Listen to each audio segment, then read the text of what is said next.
These are the names of the sons of Israel who went to Egypt with Jacob, each with his family: Reuben, Simeon, Levi, and Judah, Issachar, Zebulun and Benjamin, Dan and Naphtali, Gad and Asher. The descendants of Jacob numbered 70 in all. Joseph was already in Egypt. Now Joseph and all his brothers and all that generation died. But the Israelites were exceedingly fruitful. They multiplied greatly, increased in numbers, and became so numerous that the land was filled with them. Then a new king, to whom Joseph meant nothing, came to power in Egypt. "Look," he said to his people, "the Israelites have become far too numerous for us. Come, we must deal shrewdly with them, or they will become even more numerous, and if war breaks out, we'll join our enemies, fight against us, and leave the country." So they put slave masters over them to oppress them with forced labor, and they built Pithom and Ramesses as store cities for Pharaoh. But the more they were oppressed, the more they multiplied and spread. So the Egyptians came to dread the Israelites and worked them ruthlessly. They made their lives bitter with harsh labor in brick and mortar and with all kinds of work in the fields. In all their harsh labor, the Egyptians worked them ruthlessly. The king of Egypt said to the Hebrew midwives, whose names were Shiphrah and Puah, "When you are helping the Hebrew women during childbirth on the delivery stool, if you see that the baby is a boy, kill him. But if it is a girl, let her live." The midwives, however, feared God and did not do what the king of Egypt had told them to do. They let the boys live. Then the king of Egypt summoned the midwives and asked them, "Why have you done this? Why have you let the boys live?" The midwives answered Pharaoh, "Hebrew women are not like Egyptian women. They are vigorous and give birth before the midwives arrive." So God was kind to the midwives, and the people increased and became even more numerous. And because the midwives feared God, he gave them families of their own. Then Pharaoh gave this order to all his people: "Every Hebrew boy that is born you must throw into the Nile, but let every girl live." The birth of Moses. Now a man of the tribe of Levi married a Levite woman, and she became pregnant and gave birth to a son. When she saw that he was a fine child, she hid him for 3 months. But when she could hide him no longer, she got a papyrus basket for him and coated it with tar and pitch.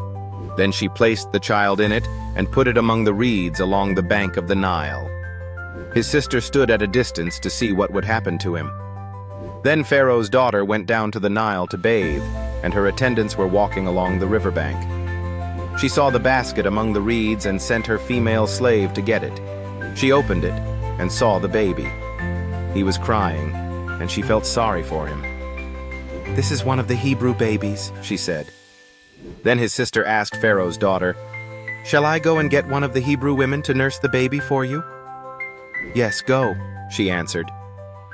So the girl went and got the baby's mother. Pharaoh's daughter said to her, "Take this baby and nurse him for me, and I will pay you." So the woman took the baby and nursed him. When the child grew older, she took him to Pharaoh's daughter, and he became her son. She named him Moses, saying, "I drew him out of the water." Moses flees to Midian. One day, after Moses had grown up, he went out to where his own people were and watched them at their hard labor. He saw an Egyptian beating a Hebrew, one of his own people. Looking this way and that and seeing no one, he killed the Egyptian and hid him in the sand. The next day he went out and saw 2 Hebrews fighting. He asked the one in the wrong, "Why are you hitting your fellow Hebrew?"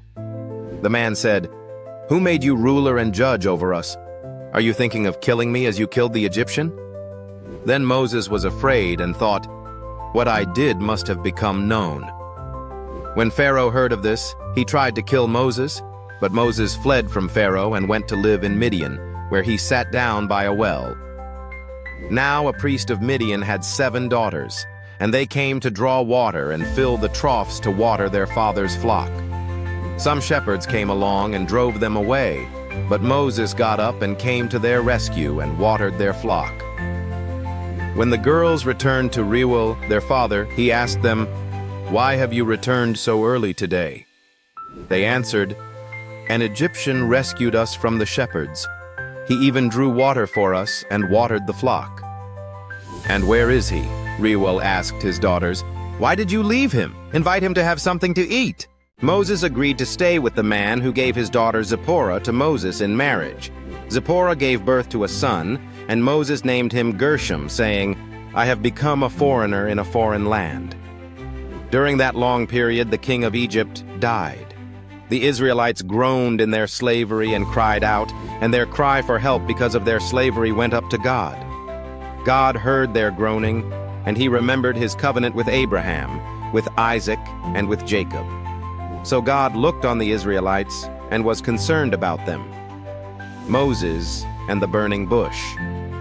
Now Moses was tending the flock of Jethro, his father-in-law, the priest of Midian, and he led the flock to the far side of the wilderness and came to Horeb, the mountain of God. There the angel of the Lord appeared to him in flames of fire from within a bush. Moses saw that though the bush was on fire, it did not burn up. So Moses thought, "I will go over and see this strange sight, why the bush does not burn up." When the Lord saw that he had gone over to look, God called to him from within the bush, "Moses, Moses." And Moses said, "Here I am." "Do not come any closer," God said. "Take off your sandals, for the place where you are standing is holy ground." Then he said, "I am the God of your father, the God of Abraham, the God of Isaac, and the God of Jacob." At this, Moses hid his face, because he was afraid to look at God. The Lord said, "I have indeed seen the misery of my people in Egypt. I have heard them crying out because of their slave drivers, and I am concerned about their suffering. So I have come down to rescue them from the hand of the Egyptians and to bring them up out of that land into a good and spacious land, a land flowing with milk and honey, the home of the Canaanites, Hittites, Amorites, Perizzites, Hivites, and Jebusites. And now the cry of the Israelites has reached me, and I have seen the way the Egyptians are oppressing them. So now go. I am sending you to Pharaoh to bring my people the Israelites out of Egypt." But Moses said to God, "Who am I that I should go to Pharaoh and bring the Israelites out of Egypt?" And God said, "I will be with you, and this will be the sign to you that it is I who have sent you. When you have brought the people out of Egypt, you will worship God on this mountain." Moses said to God, "Suppose I go to the Israelites and say to them, 'The God of your fathers has sent me to you,' and they ask me, 'What is his name?' Then what shall I tell them?" God said to Moses, "I am who I am. This is what you are to say to the Israelites, 'I am has sent me to you.'" God also said to Moses, "Say to the Israelites, 'The Lord, the God of your fathers, the God of Abraham, the God of Isaac, and the God of Jacob, has sent me to you. This is my name forever, the name you shall call me from generation to generation. Go, assemble the elders of Israel and say to them, 'The Lord, the God of your fathers, the God of Abraham, Isaac, and Jacob, appeared to me and said, I have watched over you and have seen what has been done to you in Egypt. And I have promised to bring you up out of your misery in Egypt into the land of the Canaanites, Hittites, Amorites, Perizzites, Hivites, and Jebusites, a land flowing with milk and honey. The elders of Israel will listen to you. Then you and the elders are to go to the king of Egypt and say to him, 'The Lord, the God of the Hebrews, has met with us. Let us take a 3-day journey into the wilderness to offer sacrifices to the Lord our God.' But I know that the king of Egypt will not let you go unless a mighty hand compels him. So I will stretch out my hand and strike the Egyptians with all the wonders that I will perform among them. After that, he will let you go. And I will make the Egyptians favorably disposed toward this people, so that when you leave you will not go empty-handed. Every woman is to ask her neighbor and any woman living in her house for articles of silver and gold and for clothing, which you will put on your sons and daughters, and so you will plunder the Egyptians." Signs for Moses. Moses answered, "What if they do not believe me or listen to me and say, 'The Lord did not appear to you'?"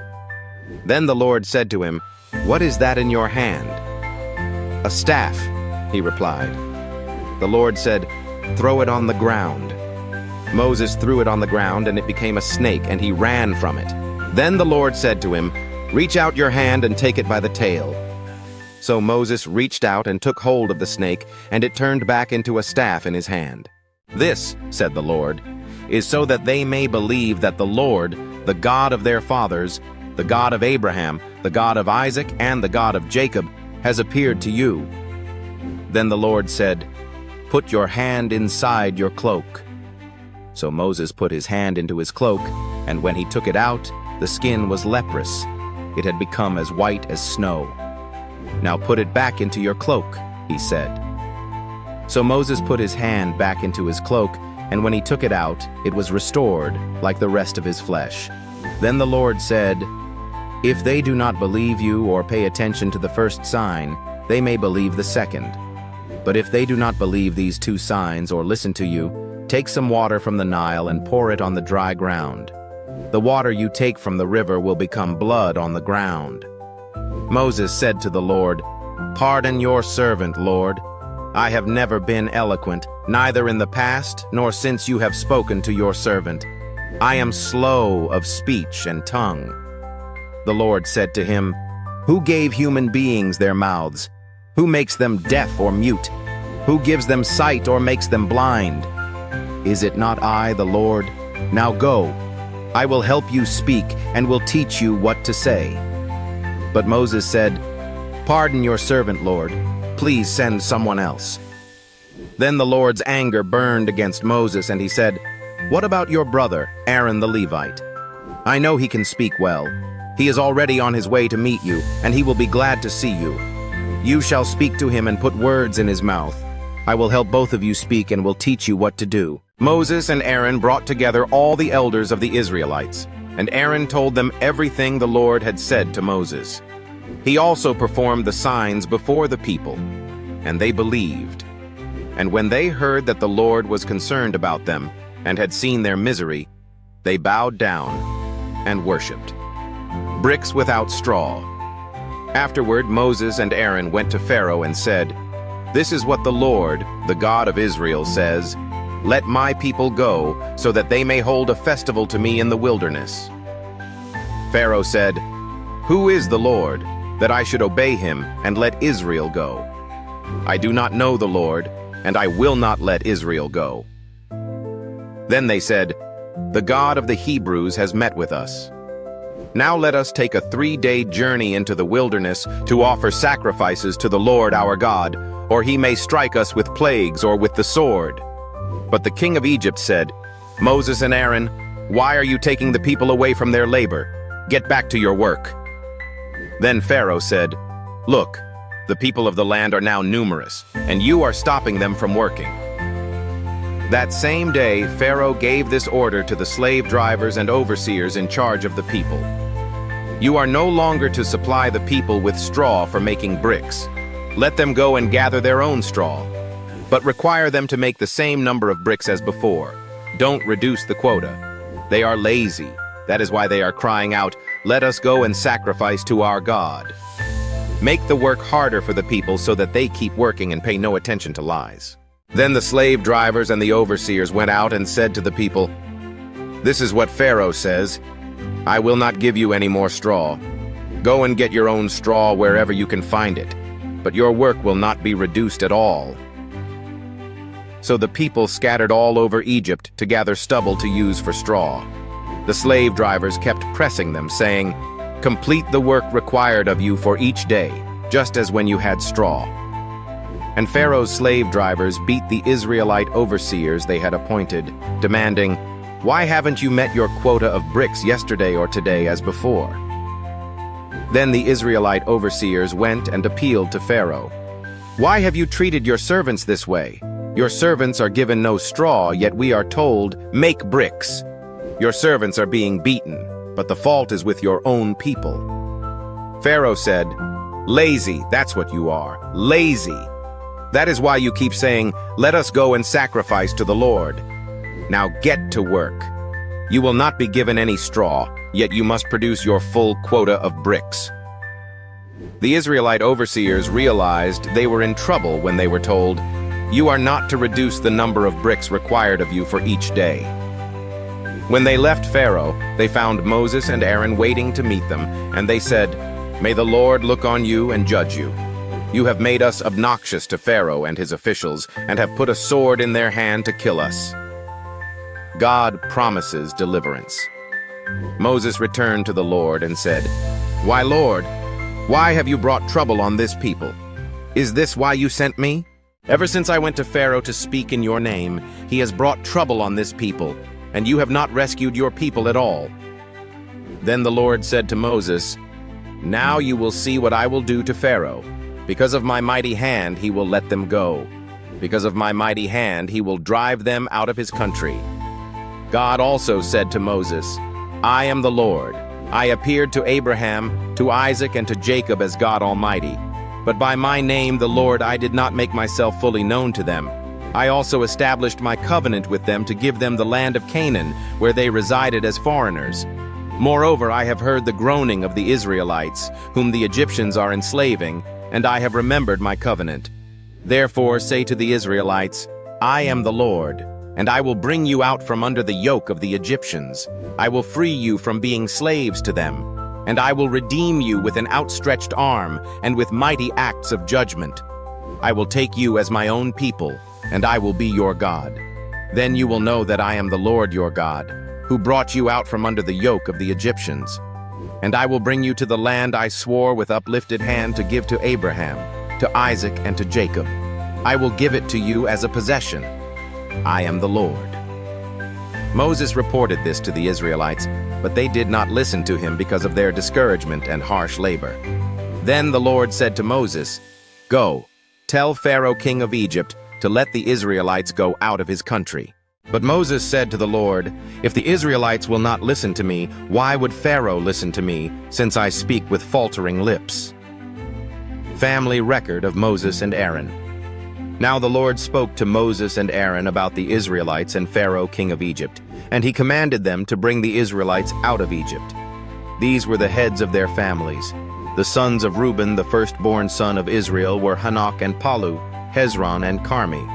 These were the clans of Reuben. The sons of Simeon were Jemuel, Jamin, Ohad, Jachin, Zohar, and Shaul, the son of a Canaanite woman. These were the clans of Simeon. These were the names of the sons of Levi according to their records: Gershon, Kohath, and Merari. Levi lived 137 years. The sons of Gershon by clans were Libni and Shimei. The sons of Kohath were Amram, Izhar, Hebron, and Uzziel. Kohath lived 133 years. The sons of Merari were Mali and Mushi. These were the clans of Levi according to their records. Amram married his father's sister, Jochebed, who bore him Aaron and Moses. Amram lived 137 years. The sons of Izhar were Korah, Nepheg, and Zikri. The sons of Uzziel were Mishael, Elzaphan, and Sithri. Aaron married Elisheba, daughter of Aminadab and sister of Nahshon, and she bore him Nadab and Abihu, Eleazar and Ithamar. The sons of Korah were Asir, Elkanah, and Abiasaph. These were the Korahite clans. Eleazar son of Aaron married one of the daughters of Putiel, and she bore him Phinehas. These were the heads of the Levite families, clan by clan. It was this Aaron and Moses to whom the Lord said, "Bring the Israelites out of Egypt by their divisions." They were the ones who spoke to Pharaoh king of Egypt about bringing the Israelites out of Egypt, this same Moses and Aaron. Aaron to speak for Moses. Now when the Lord spoke to Moses in Egypt, he said to him, "I am the Lord. Tell Pharaoh king of Egypt everything I tell you." But Moses said to the Lord, "Since I speak with faltering lips, why would Pharaoh listen to me?" Then the Lord said to Moses, "See, I have made you like God to Pharaoh, and your brother Aaron will be your prophet. You are to say everything I command you, and your brother Aaron is to tell Pharaoh to let the Israelites go out of his country. But I will harden Pharaoh's heart, and though I multiply my signs and wonders in Egypt, he will not listen to you. Then I will lay my hand on Egypt, and with mighty acts of judgment I will bring out my divisions, my people, the Israelites. And the Egyptians will know that I am the Lord, when I stretch out my hand against Egypt and bring the Israelites out of it." Moses and Aaron did just as the Lord commanded them. Moses was 80 years old, and Aaron 83 when they spoke to Pharaoh. Aaron's staff becomes a snake. The Lord said to Moses and Aaron, "When Pharaoh says to you, 'Perform a miracle,' then say to Aaron, 'Take your staff and throw it down before Pharaoh, and it will become a snake.'" So Moses and Aaron went to Pharaoh and did just as the Lord commanded. Aaron threw his staff down in front of Pharaoh and his officials, and it became a snake. Pharaoh then summoned wise men and sorcerers, and the Egyptian magicians also did the same things by their secret arts. Each one threw down his staff, and it became a snake. But Aaron's staff swallowed up their staffs. Yet Pharaoh's heart became hard, and he would not listen to them, just as the Lord had said. The plague of blood. Then the Lord said to Moses, "Pharaoh's heart is unyielding. He refuses to let the people go. Go to Pharaoh in the morning as he goes out to the river. Confront him on the bank of the Nile, and take in your hand the staff that was changed into a snake. Then say to him, 'The Lord, the God of the Hebrews, has sent me to say to you, let my people go, so that they may worship me in the wilderness. But until now you have not listened. This is what the Lord says. By this you will know that I am the Lord. With the staff that is in my hand, I will strike the water of the Nile, and it will be changed into blood.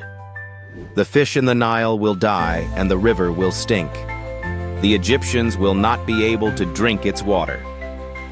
The Lord said to Moses, "Tell Aaron, take your staff and stretch out your hand over the waters of Egypt, over the streams and canals, over the ponds and all the reservoirs, and they will turn to blood. Blood will be everywhere in Egypt, even in vessels of wood and stone." Moses and Aaron did just as the Lord had commanded.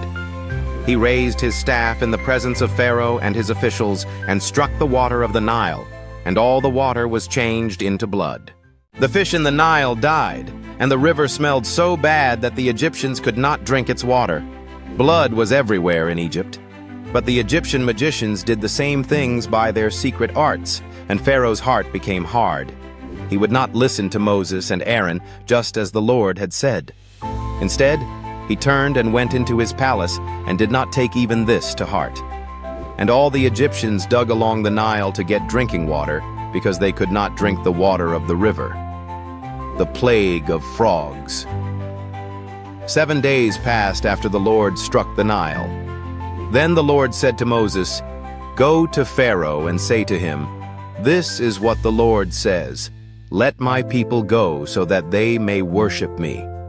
If you refuse to let them go, I will send a plague of frogs on your whole country.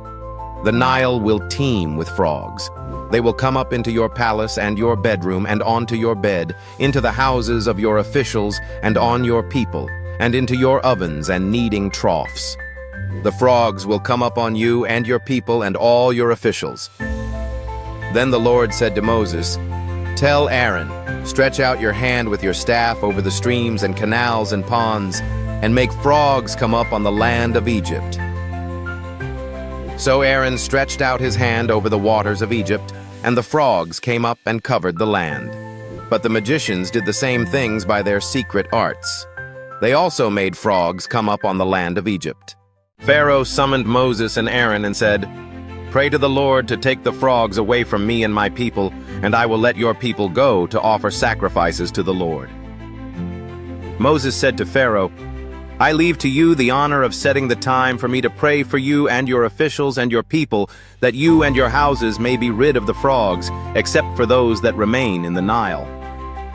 "Tomorrow," Pharaoh said. Moses replied, "It will be as you say, so that you may know there is no one like the Lord our God. The frogs will leave you and your houses, your officials and your people. They will remain only in the Nile." After Moses and Aaron left Pharaoh, Moses cried out to the Lord about the frogs he had brought on Pharaoh. and the Lord did what Moses asked. The frogs died in the houses, in the courtyards and in the fields. They were piled into heaps, and the land reeked of them. But when Pharaoh saw that there was relief, he hardened his heart and would not listen to Moses and Aaron, just as the Lord had said. The plague of gnats. Then the Lord said to Moses, "Tell Aaron, stretch out your staff and strike the dust of the ground, and throughout the land of Egypt the dust will become gnats." They did this, and when Aaron stretched out his hand with the staff and struck the dust of the ground, gnats came on people and animals. All the dust throughout the land of Egypt became gnats. But when the magicians tried to produce gnats by their secret arts, they could not. Since the gnats were on people and animals everywhere, the magician said to Pharaoh, "This is the finger of God." But Pharaoh's heart was hard and he would not listen, just as the Lord had said. The plague of flies. Then the Lord said to Moses, "Get up early in the morning and confront Pharaoh as he goes to the river and say to him, 'This is what the Lord says, let my people go so that they may worship me. If you do not let my people go, I will send swarms of flies on you and your officials, on your people and into your houses. The houses of the Egyptians will be full of flies, even the ground will be covered with them. But on that day I will deal differently with the land of Goshen, where my people live. No swarms of flies will be there, so that you will know that I, the Lord, am in this land. I will make a distinction between my people and your people. This sign will occur tomorrow." And the Lord did this. Dense swarms of flies poured into Pharaoh's palace and into the houses of his officials. Throughout Egypt, the land was ruined by the flies. Then Pharaoh summoned Moses and Aaron and said, "Go, sacrifice to your God here in the land." But Moses said, "That would not be right. The sacrifices we offer the Lord our God would be detestable to the Egyptians. And if we offer sacrifices that are detestable in their eyes, will they not stone us? We must take a 3-day journey into the wilderness to offer sacrifices to the Lord our God, as he commands us." Pharaoh said, "I will let you go to offer sacrifices to the Lord your God in the wilderness, but you must not go very far. Now pray for me." Moses answered, "As soon as I leave you, I will pray to the Lord, and tomorrow the flies will leave Pharaoh and his officials and his people. Only let Pharaoh be sure that he does not act deceitfully again by not letting the people go to offer sacrifices to the Lord." Then Moses left Pharaoh and prayed to the Lord, and the Lord did what Moses asked. The flies left Pharaoh and his officials and his people. Not a fly remained. But this time also Pharaoh hardened his heart and would not let the people go. The plague on livestock. Then the Lord said to Moses, "Go to Pharaoh and say to him, 'This is what the Lord, the God of the Hebrews, says. Let my people go so that they may worship me. If you refuse to let them go and continue to hold them back, the hand of the Lord will bring a terrible plague on your livestock in the field, on your horses, donkeys, and camels, and on your cattle, sheep, and goats. But the Lord will make a distinction between the livestock of Israel and that of Egypt, so that no animal belonging to the Israelites will die." The Lord set a time and said, "Tomorrow the Lord will do this in the land." And the next day the Lord did it. All the livestock of the Egyptians died, but not one animal belonging to the Israelites died. Pharaoh investigated and found that not even one of the animals of the Israelites had died. Yet his heart was unyielding, and he would not let the people go. The plague of boils. Then the Lord said to Moses and Aaron, "Take handfuls of soot from a furnace and have Moses toss it into the air in the presence of Pharaoh. It will become fine dust over the whole land of Egypt, and festering boils will break out on people and animals throughout the land." So they took soot from a furnace and stood before Pharaoh. Moses tossed it into the air, and festering boils broke out on people and animals. The magicians could not stand before Moses because of the boils that were on them and on all the Egyptians. But the Lord hardened Pharaoh's heart, and he would not listen to Moses and Aaron, just as the Lord had said to Moses. The plague of hail. Then the Lord said to Moses, "Get up early in the morning, confront Pharaoh and say to him, 'This is what the Lord, the God of the Hebrews, says. Let my people go, so that they may worship me.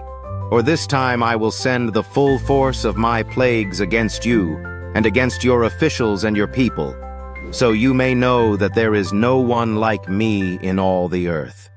For by now I could have stretched out my hand and struck you and your people with a plague that would have wiped you off the earth. But I have raised you up for this very purpose, that I might show you my power, and that my name might be proclaimed in all the earth. You still set yourself against my people, and will not let them go. Therefore, at this time tomorrow I will send the worst hailstorm that has ever fallen on Egypt, from the day it was founded till now. Give an order now to bring your livestock and everything you have in the field to a place of shelter, because the hail will fall on every person and animal that has not been brought in and is still out in the field, and they will die." Those officials of Pharaoh who feared the word of the Lord hurried to bring their slaves and their livestock inside. But those who ignored the word of the Lord left their slaves and livestock in the field. Then the Lord said to Moses, "Stretch out your hand toward the sky, so that hail will fall all over Egypt, on people and animals, and on everything growing in the fields of Egypt." When Moses stretched out his staff toward the sky, the Lord sent thunder and hail, and lightning flashed down to the ground.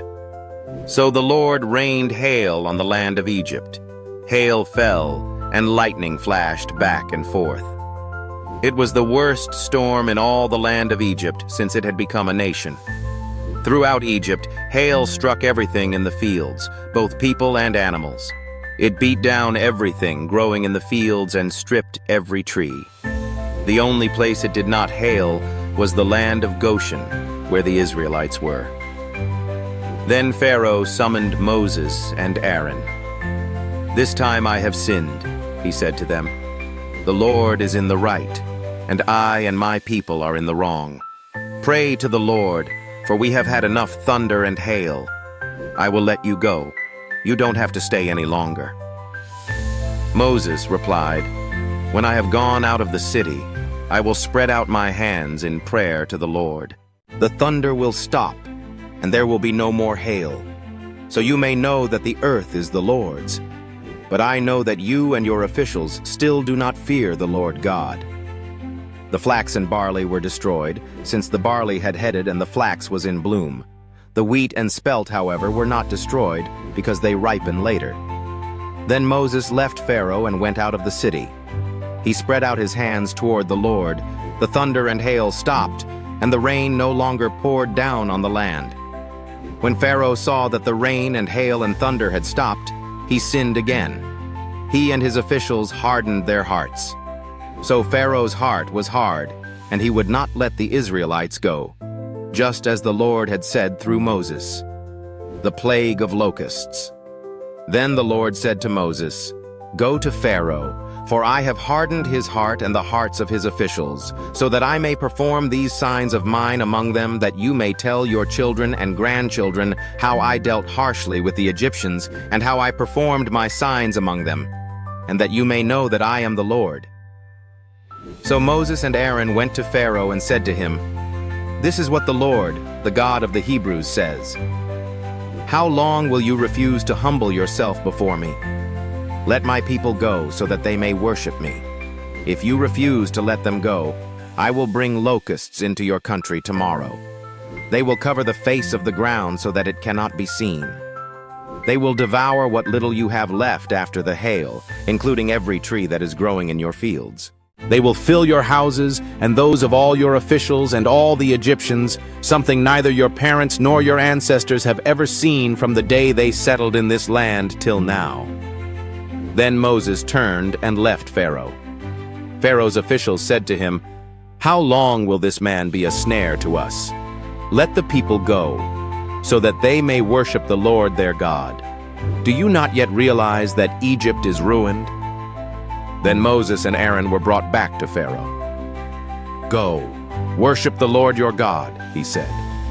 "But tell me who will be going." Moses answered, We will go with our young and our old, with our sons and our daughters, and with our flocks and herds, because we are to celebrate a festival to the Lord." Pharaoh said, "The Lord be with you, if I let you go, along with your women and children. Clearly you are bent on evil. No, have only the men go and worship the Lord, since that's what you have been asking for." Then Moses and Aaron were driven out of Pharaoh's presence. And the Lord said to Moses, "Stretch out your hand over Egypt, so that locusts swarm over the land and devour everything growing in the fields, everything left by the hail." So Moses stretched out his staff over Egypt, and the Lord made an east wind blow across the land all that day and all that night. By morning the wind had brought the locusts. They invaded all Egypt and settled down in every area of the country in great numbers. Never before had there been such a plague of locusts, nor will there ever be again. They covered all the ground until it was black. They devoured all that was left after the hail, everything growing in the fields and the fruit on the trees. Nothing green remained on tree or plant in all the land of Egypt. Pharaoh quickly summoned Moses and Aaron and said, "I have sinned against the Lord your God and against you. Now forgive my sin once more, and pray to the Lord your God to take this deadly plague away from me." Moses then left Pharaoh and prayed to the Lord. And the Lord changed the wind to a very strong west wind, which caught up the locusts and carried them into the Red Sea. Not a locust was left anywhere in Egypt. But the Lord hardened Pharaoh's heart, and he would not let the Israelites go. The plague of darkness. Then the Lord said to Moses, "Stretch out your hand toward the sky so that darkness spreads over Egypt, darkness that can be felt." So Moses stretched out his hand toward the sky, and total darkness covered all Egypt for 3 days. No one could see anyone else or move about for 3 days. Yet all the Israelites had light in the places where they lived. Then Pharaoh summoned Moses and said, "Go, worship the Lord. Even your women and children may go with you. Only leave your flocks and herds behind." But Moses said, "You must allow us to have sacrifices and burnt offerings to present to the Lord our God. Our livestock too must go with us. Not a hoof is to be left behind. We have to use some of them in worshiping the Lord our God, and until we get there, we will not know what we are to use to worship the Lord." But the Lord hardened Pharaoh's heart, and he was not willing to let them go. Pharaoh said to Moses, "Get out of my sight. Make sure you do not appear before me again. The day you see my face, you will die." "Just as you say," Moses replied. "I will never appear before you again." The plague on the firstborn. Now the Lord had said to Moses, "I will bring one more plague on Pharaoh and on Egypt. After that, he will let you go from here, and when he does, he will drive you out completely. Tell the people that men and women alike are to ask their neighbors for articles of silver and gold." The Lord made the Egyptians favorably disposed toward the people, and Moses himself was highly regarded in Egypt by Pharaoh's officials and by the people. So Moses said, "This is what the Lord says. About midnight I will go throughout Egypt. Every firstborn son in Egypt will die, from the firstborn son of Pharaoh, who sits on the throne, to the firstborn son of the female slave, who is at her hand mill, and all the firstborn of the cattle as well.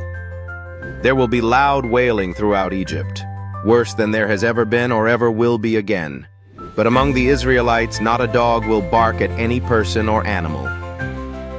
Then you will know that the Lord makes a distinction between Egypt and Israel. All these officials of yours will come to me, bowing down before me and saying, 'Go, you and all the people who follow you.' After that I will leave." Then Moses, hot with anger, left Pharaoh. The Lord had said to Moses, "Pharaoh will refuse to listen to you, so that my wonders may be multiplied in Egypt." Moses and Aaron performed all these wonders before Pharaoh, but the Lord hardened Pharaoh's heart, and he would not let the Israelites go out of his country, the Passover and the festival of unleavened bread. The Lord said to Moses and Aaron in Egypt, "This month is to be for you the first month, the first month of your year. Tell the whole community of Israel that on the 10th day of this month each man is to take a lamb for his family, one for each household. If any household is too small for a whole lamb, they must share one with their nearest neighbor, having taken into account the number of people there are. You are to determine the amount of lamb needed in accordance with what each person will eat. The animals you choose must be year-old males without defect, and you may take them from the sheep or the goats. Take care of them until the 14th day of the month, when all the members of the community of Israel must slaughter them at twilight. Then they are to take some of the blood and put it on the sides and tops of the door frames of the houses where they eat the lambs. That same night they are to eat the meat, roasted over the fire, along with bitter herbs and bread made without yeast. Do not eat the meat raw or boiled in water, but roast it over a fire, with the head, legs, and internal organs. Do not leave any of it till morning. If some is left till morning, you must burn it. This is how you are to eat it, with your cloak tucked into your belt, your sandals on your feet, and your staff in your hand. Eat it in haste. It is the Lord's Passover.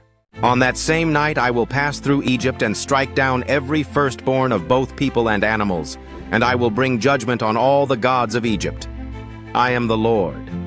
The blood will be a sign for you on the houses where you are, and when I see the blood I will pass over you.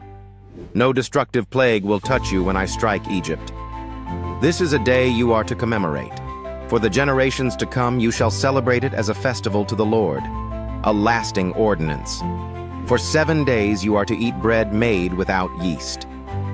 On the first day, remove the yeast from your houses, for whoever eats anything with yeast in it from the first day through the 7th must be cut off from Israel.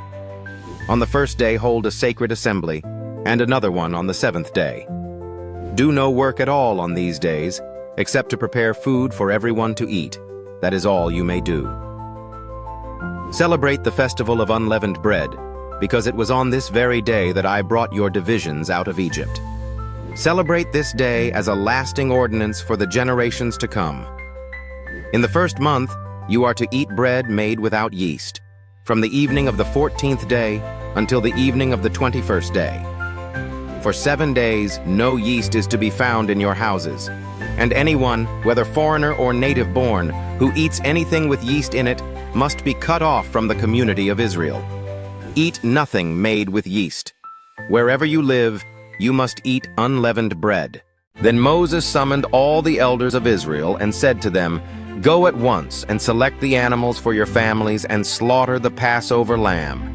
Take a bunch of hyssop, dip it into the blood in the basin, and put some of the blood on the top and on both sides of the doorframe. None of you shall go out of the door of your house until morning. When the Lord goes through the land to strike down the Egyptians, he will see the blood on the top and sides of the doorframe and will pass over that doorway, and he will not permit the destroyer to enter your houses and strike you down. Obey these instructions as a lasting ordinance for you and your descendants. When you enter the land that the Lord will give you as he promised, observe this ceremony. And when your children ask you, What does this ceremony mean to you? Then tell them, It is the Passover sacrifice to the Lord, who passed over the houses of the Israelites in Egypt and spared our homes when he struck down the Egyptians. Then the people bowed down and worshipped. The Israelites did just what the Lord commanded Moses and Aaron. At midnight, the Lord struck down all the firstborn in Egypt, from the firstborn of Pharaoh who sat on the throne to the firstborn of the prisoner who was in the dungeon, and the firstborn of all the livestock as well. Pharaoh and all his officials and all the Egyptians got up during the night, and there was loud wailing in Egypt, for there was not a house without someone dead. The Exodus. During the night Pharaoh summoned Moses and Aaron and said, Up, leave my people, you and the Israelites. Go, worship the Lord as you have requested. Take your flocks and herds, as you have said, and go. And also, bless me. The Egyptians urged the people to hurry and leave the country. For otherwise, they said, we will all die. So the people took their dough before the yeast was added and carried it on their shoulders in kneading troughs wrapped in clothing. The Israelites did as Moses instructed and asked the Egyptians for articles of silver and gold and for clothing. The Lord had made the Egyptians favorably disposed toward the people, and they gave them what they asked for, so they plundered the Egyptians. The Israelites journeyed from Ramesses to Succoth. There were about 600,000 men on foot, besides women and children. Many other people went up with them, and also large droves of livestock, both flocks and herds. With the dough the Israelites had brought from Egypt, they baked loaves of unleavened bread. The dough was without yeast, because they had been driven out of Egypt and did not have time to prepare food for themselves. Now, the length of time the Israelite people lived in Egypt was 430 years. At the end of the 430 years, to the very day, all the Lord's divisions left Egypt. Because the Lord kept vigil that night to bring them out of Egypt, on this night all the Israelites are to keep vigil to honor the Lord for the generations to come. Passover restrictions. The Lord said to Moses and Aaron, "These are the regulations for the Passover meal. No foreigner may eat it. Any slave you have bought may eat it after you have circumcised him, but a temporary resident or a hired worker may not eat it. It must be eaten inside the house. Take none of the meat outside the house. Do not break any of the bones. The whole community of Israel must celebrate it. A foreigner residing among you who wants to celebrate the Lord's Passover must have all the males in his household circumcised. Then he may take part like one born in the land. No uncircumcised male may eat it. The same law applies both to the native-born and to the foreigner residing among you." All the Israelites did just what the Lord had commanded Moses and Aaron. And on that very day the Lord brought the Israelites out of Egypt by their divisions. Consecration of the firstborn. The Lord said to Moses, "Consecrate to me every firstborn male. The first offspring of every womb among the Israelites belongs to me, whether human or animal." Then Moses said to the people, "Commemorate this day, the day you came out of Egypt, out of the land of slavery, because the Lord brought you out of it with a mighty hand. Eat nothing containing yeast. Today, in the month of Aviv, you are leaving. When the Lord brings you into the land of the Canaanites, Hittites, Amorites, Hivites, and Jebusites, the land he swore to your ancestors to give you, a land flowing with milk and honey, you are to observe this ceremony in this month.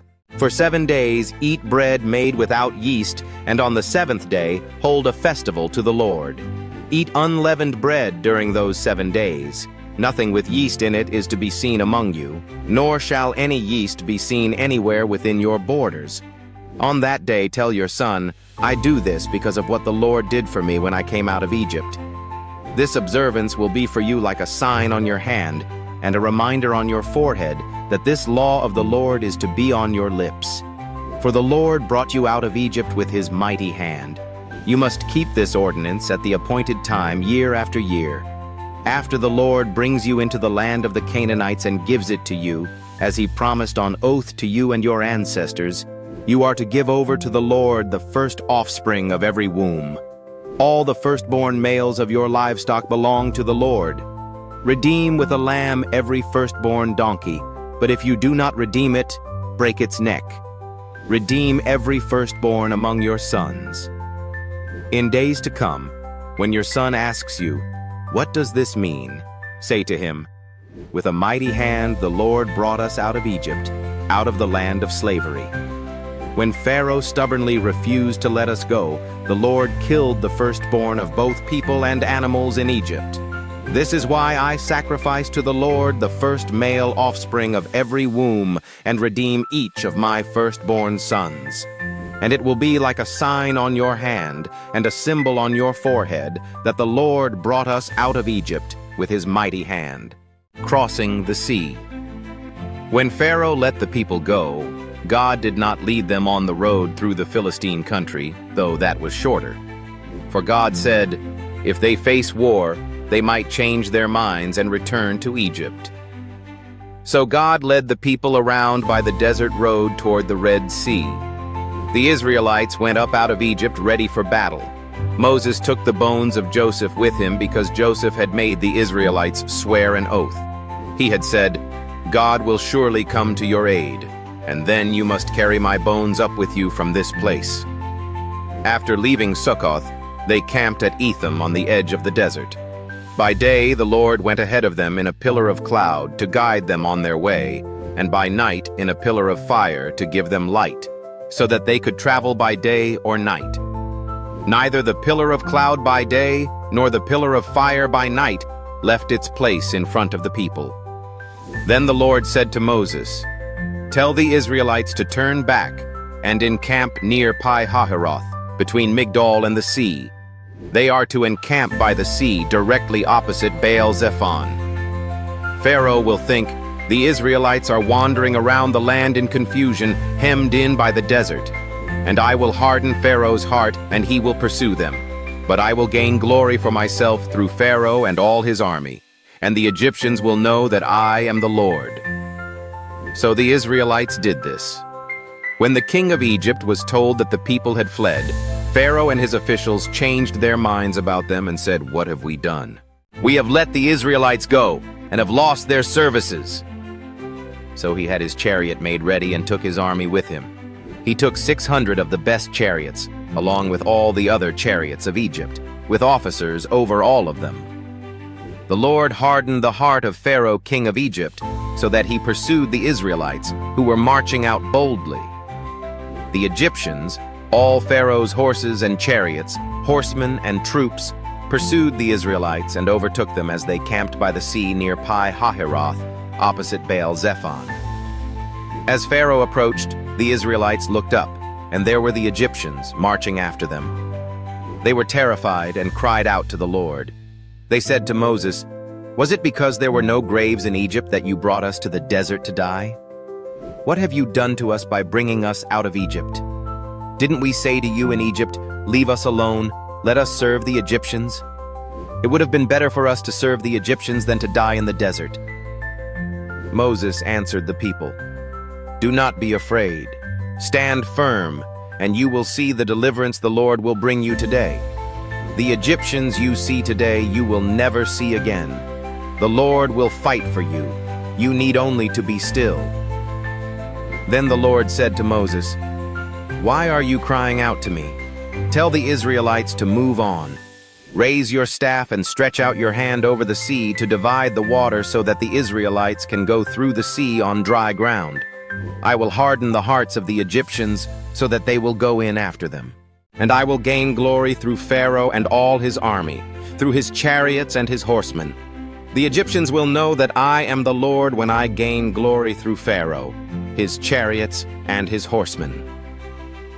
Then the angel of God, who had been traveling in front of Israel's army, withdrew and went behind them.